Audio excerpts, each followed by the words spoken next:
I want to remind everybody here, I'm 43 years old, which means when I loved entrepreneurship in America, nobody else did. It was not popular, only school.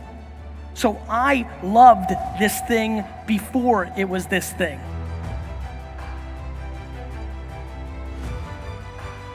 Being somebody who makes $80,000 a year being a blogger about basketball is like being the 12th man on a team. You made it to the league, but you're not LeBron. You're one of the best basketball players in the world, but nobody knows who you are, kind of thing. Like, there's no shame. As a matter of fact, the practicality of making $80,000 a year being a blogger about basketball because you love it versus making $109,000 a year as a lawyer is a great arbitrage for a lot of people. It's the unlocking happiness. Is your life better making $109,000 a year being a lawyer versus making $80,000 a year being a full-time basketball content provider? You know, I don't know people's situations. You may have loans, you may have this, but if you can afford it, I promise you, you're gonna be way happier doing the stuff that you wanna be doing. And those are choices everybody has to make for themselves. But when I say not everybody's gonna be LeBron, I mean not everybody's gonna be Mark Zuckerberg and Steve Jobs. There's a level of practicality that's different for everyone, predicated on how fancy they wanna be. Like, where's your happiness and where's the things you want that you need money for? Where's that Mendoza line? There's a lot of people, for example, right now who are watching this who are doing well and making $200,000 a year, but if they made $140,000, they'd be much happier.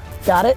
Now, anybody can get a solid stroke of luck throughout their life and somehow make it out without doing too much, but they're not gonna last long term. That'll last maybe for a little bit, but not long term. If you want long-term success, you're gonna need to go out and find ways to get value to your life. Now that can mean a vast variety of different things. That can mean going out and trying to acquire a new business or starting a new business, or going out and meeting new people to learn more knowledge, thus creating yourself more valuable in a workplace or a work environment, giving you more responsibilities, therefore giving you more opportunities to produce successful. One of the most successful things that you can do is incredibly simple, and it's just helping other people in need. Once you've become successful, that is the greatest way you can help to contribute to the greater success of the world, is by helping those in need, and it can be by the smallest of gestures, by things that they won't even notice, but you know will make their day, and they won't acknowledge it. But it's all about helping the people in need. If you have the income or the resources to assist these people that need your help, there's nothing that should be holding you back from doing that. And once you do these activities in which help the people in need, you will see your success grow not only in your company or business, but inside of yourself. You will see you grow as a person, knowing what doing the right thing means and how you've impacted not only the people around you, but generations to come. They start working, the machine takes over them, the business eats them up. Like, a lot of people think that happens to me when they don't understand me. They don't get it. I already won. I've won.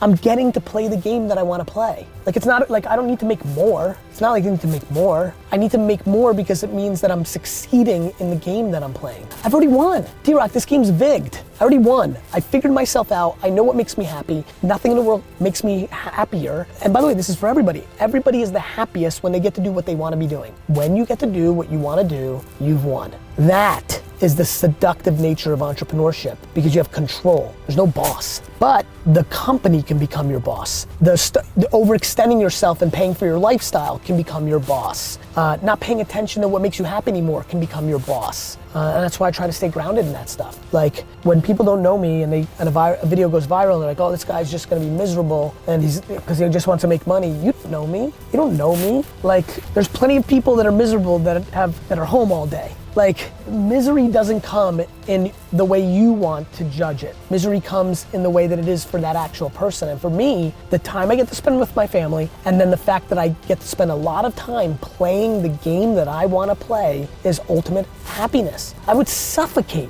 and die if I worked 9 to 6. I wouldn't be happy. I want to put real pressure on the framework, on the concept, on what's actually happening here, which is we are living through a transformative technology known as the internet. It is now finally 25 years old and mature. Everybody has it. Everybody has it all the time, and the whole world is getting flipped upside down. And you have an opportunity to take a piece of it. The problem is everybody wants to take the whole piece. Everybody's like, Gary, I'm gonna build the next Twitter or Uber or Facebook. Everybody's gonna build $1 billion company. News alert, you're not building $1 billion company. How about just building a company that you like and makes you happy? How about just doing something you like every day? Everybody's got to, right? Like, how about that? How about people in here realizing that they have a job that might pay them a little bit more than something else, but they hate it, but they're not willing to live in a more humble home or drive a more humble car, and so they have a miserable job just to pay for shit that they have to impress other people that they don't even like. How about that conversation? It has never been easier, and I don't like using the word easy, but I'm gonna say it. It has never been easier to make $100,000 a year because of this. The problem is everybody thinks you have to make $1 billion, and the problem is nobody has humility to live a $100,000 lifestyle. I think we have to change the conversation in our society.